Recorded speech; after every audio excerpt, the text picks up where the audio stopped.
ମୁଁ ଏକା ଅଛି। ମୋତେ କେହି ଭଲ ପାଉନାହାନ୍ତି। ସମସ୍ତେ ମୋତେ ଏକା କରିଦେଉଛନ୍ତି। ଏମିତି ନିଜକୁ ଏକା ମନେ କରୁଛନ୍ତି କି? ମୋର ସାଙ୍ଗମାନେ, ଏଇ ଦୁନିଆରେ ଏମିତି ଅନେକ ଲୋକ ଅଛନ୍ତି ଯେଉଁମାନେ ନିଜକୁ ଏକୁଟିଆ ମାନନ୍ତି। ଏମିତିରେ ଏକୁଟିଆ ରହିବା ଠିକ୍ ନୁହେଁ, କାରଣ ଏକୁଟିଆ ରହି ରହି ଖରାପ ଅଭ୍ୟାସ ଗୁଡ଼ିକରେ ପଡ଼ିଯାଆନ୍ତି।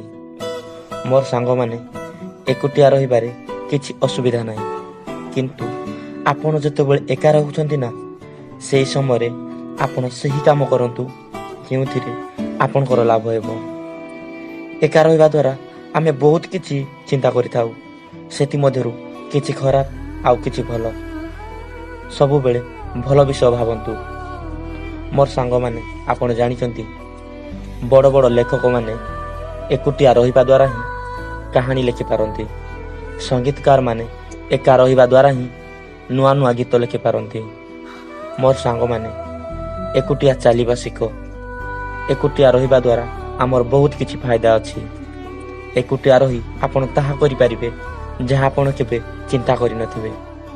ସେଇଥିପାଇଁ ଆପଣ ଯଦି ଏକା ଅଛନ୍ତି, ତାହେଲେ ଆପଣ ଏମିତି କିଛି କାମ କରନ୍ତୁ ଯେପରି ଆପଣଙ୍କ ପଛରେ ସାରା ଦୁନିଆ ଥିବ। ମୋର ପ୍ରିୟ ସାଙ୍ଗମାନେ, ଆପଣ ଯେତେବେଳେ ଏକା ରହୁଛନ୍ତି, ସେତେବେଳେ ଆପଣ ଭବିଷ୍ୟତ ବିଷୟରେ ଭାବନ୍ତୁ। ଆପଣ କେମିତି ଆଗକୁ ବଢ଼ିବେ। ଆପଣ ଏମିତି କିଛି କାମ କରନ୍ତୁ ଯେଉଁଥିରେ ସାରା ଦୁନିଆ ଆପଣଙ୍କ ସହିତ ଥିବ। ମୋର ପ୍ରିୟ ସାଙ୍ଗମାନେ, ନିଜକୁ ଏକା ମନେ କରି ଦୁଃଖ କରନ୍ତୁ ନାହିଁ।